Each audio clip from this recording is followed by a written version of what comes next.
पिछली वीडियो में हमने सलाह किए थे कि भगवान श्री राम लक्ष्मण जी को जो मूर्छित हैं उनको किसी तरह जगाने का प्रयास कर रहे हैं कि वो होश में आ जाएं, और वो कह रहे हैं कि मेरे लिए माता पिता को छोड़ दिया, इस जंगल की गर्मी सर्दी को सहन किया, और आगे उनको इस तरह से सुना रहे हैं कि शायद वो भाई मेरी बातों को सुनकर उठ जाए। तो क्या कह रहे हैं, सो अनुराग कहाँ अब भाई, ए मेरे भाई, वो प्यार तुम्हारा अब कहाँ चला गया, जिस भाई के लिए तुमने सब कुछ छोड़ दिया, उस भाई को तुम अकेला छोड़कर क्यों जा रहे हो। अनुराग होता प्यार, सो अनुराग वह प्यार अब कहाँ चला गया। उठू न सुनो मम बच बिकलाई, उठ क्यों नहीं जाते, सुनो सुनी मम मेरे बच विकलाई, मेरे बच होता वचन, विकलाई होता बेचैन, मेरे बेचैन वचनों को सुनकर तुम उठ क्यों नहीं जाते। अर्थात मैं इतना दुखी हूँ और अपने भाई को तुम दुखी नहीं देख सकते, फिर भी तुम इस मूर्छित अवस्था में क्यों हो, और मुझे सुख देने के लिए या मेरी आवाज़ को सुनकर तुम उठ क्यों नहीं जाते। हे मेरे भाई, तुम्हारा वो प्यार कहाँ चला गया, मेरे बेचैन वचनों को सुनकर तुम उठ क्यों नहीं जाते। जो जनते हो बन बंधु बिछोहू, जनते होता जानना, अगर मैं जानता वन में जाकर बंधु बिछो होता बिछुड़ना, भाई से बिछुड़ जाऊंगा। अगर मुझे ये पता होता कि वन में जाकर भाई से बिछुड़ना होगा तो पिता वचन मानते नहीं हो, तो मैं अपने पिता के वचनों को मानने से ही इनकार कर देता। कौन से वचन, पिता ने वचन लिया था कि राम को 14 वर्ष का वनवास और भरत को अयोध्या की राजगद्दी, तो वो पिता के वचनों को मान करके क्या है 14 वर्ष के लिए वनवास काटने के लिए भगवान श्री राम आ गए थे सीता के साथ। तो कह रहे हैं कि अगर मुझे ये पता होता कि मैं भाई से बिछुड़ जाऊंगा तो मैं पिता के वचनों को मानने से ही इनकार कर देता। अर्थात पिता के वचन नहीं मानता, अपने भाई के लिए मैं उनको भी इनकार कर देता।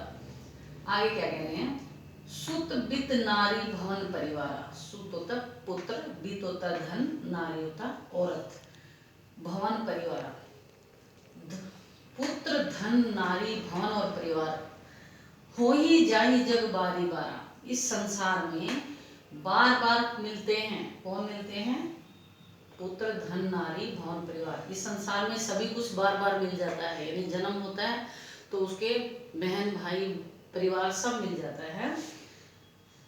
अस विचारी जिए जागू ताता, ताता होता है भाई, जागू होता है जागना। ये विचार करके हे मेरे भाई तुम जाग क्यों नहीं जाते। क्या विचार करके, मिली न जगत सहोदर भाता, सगे भाई ऐसे दोबारा नहीं मिलते। मिले न जगत सहोदर भाता, सहोदर होता है सह प्लस उदर, एक ही पेट से पैदा होने वाले। भले ही भगवान श्री राम और भरत जो थे वो कौशल्या के पुत्र नहीं थे, भरत जो थे वो कैकेयी के पुत्र थे और भगवान श्री राम कौशल्या के पुत्र थे, लेकिन उनके पिता एक ही थे, दशरथ। तो इसीलिए कहा है कि मिले ही जगत सहोदर भाता, सारी चीज़ें मिल जाएंगी दोबारा जन्म लेने पर, लेकिन संसार में ऐसे सगे भाई दोबारा नहीं मिलेंगे। यहाँ तक मैं फिर करती हूँ, अगर मुझे पता होता कि जब वन में जाकर भाई से बिछुड़न होगी तो मैं पिता के वचनों को मानने से इनकार कर देता। पुत्र धन नारी भवन और परिवार इस संसार में बार बार होते हैं और होते जाते हैं। ये विचार करके कि हे मेरे भाई तुम जाग क्यों नहीं जाते, कि संसार में ऐसा सगा भाई दोबारा नहीं मिलता। आगे उदाहरण दे रहे हैं वो, जथा पंख बिनु खग अति दीना, पंख खग पक्षी, जिस तरह पंख के बिना पक्षी अत्यंत ही दीन होता है, यानी पंख अगर पक्षी के नहीं होंगे तो वो पक्षी उड़ नहीं पाएगा और उसको कोई और जानवर खा जाएगा, तो उसके बिना वो दीन, अत्यंत ही गरीब या वो अत्यंत ही दीन अवस्था में होता है। जिस तरह पंख के बिना पक्षी दीन अवस्था में होता है, मणि बिनु फनी, और बिना मणि के सांप, फनी तो सांप, बिना मणि के सांप का कोई महत्व नहीं होता। करीबर करहीना, और सूंड के बिना हाथी की कोई महत्व नहीं होता। अगर सूंड नहीं होगा तो हाथी का काम नहीं चलेगा। करीबर कर होता सूंड, बिना मणि के सांप और सूंड के बिना हाथी दीन होता है। असमम जीवन बंधु बिन तो ही, इसी तरह अस इसी तरह मम जीवन मेरा जीवन भी हे मेरे भाई तुम्हारे बिना भी क्या है महत्वहीन हो गया है, उसके तुम्हारे बिना मेरा जीवन बेकार हो गया है। जो जड़ देव जीवाहु मोही, अगर मैं जिंदा भी रहा मोही जीवाई तो भी मैं जड़ बनकर अर्थात निर्जीव की तरह ही जीऊंगा। जेहू अवध कवन मुँह लाई, और मैं अयोध्या क्या मुँह लेकर जाऊंगा। जेहू जाऊंगा अवध अयोध्या कवन क्या मुँह लाई मुँह लेकर जाऊंगा, क्योंकि जाते ही पूछेंगे कि गए तो थे 3 आए 2, और भाई को ही छोड़ आया, भाई को ही अपने भाई को ही बलिदान कराया। तो इसीलिए कह रहे हैं कि जिंदा भी रहा तो मैं जड़ बनकर रहूँगा अर्थात मेरा जीवन बेकार हो जाएगा, और मैं क्या मुँह लेकर अयोध्या जाऊँगा।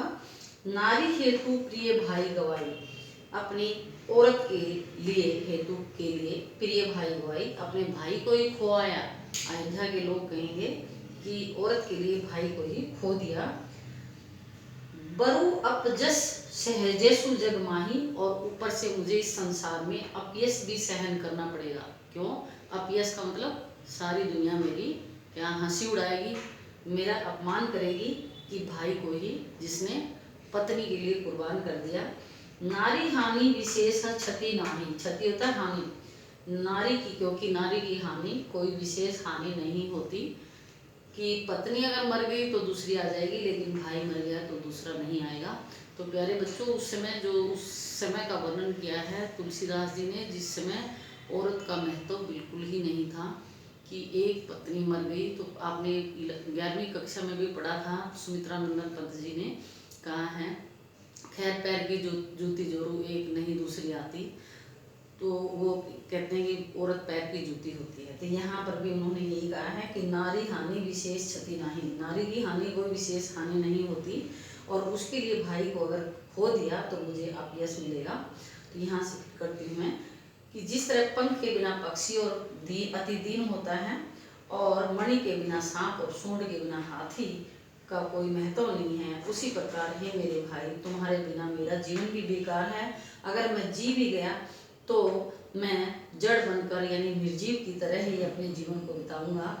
क्या तो मैं अयोध्या में मुँह लेकर जाऊंगा, क्योंकि लोग मुझे कहेंगे कि औरत के लिए अपने प्यारे भाई को ही खो दिया।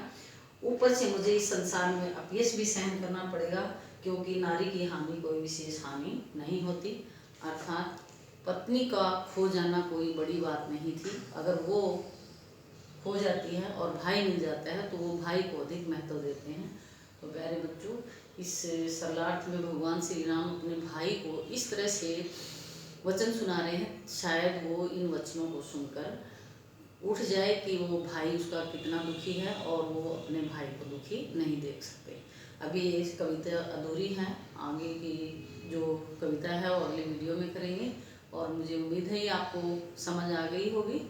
आ गई है तो इसको लाइक और शेयर करना, और कमेंट बॉक्स में अपना कमेंट जरूर देना। धन्यवाद।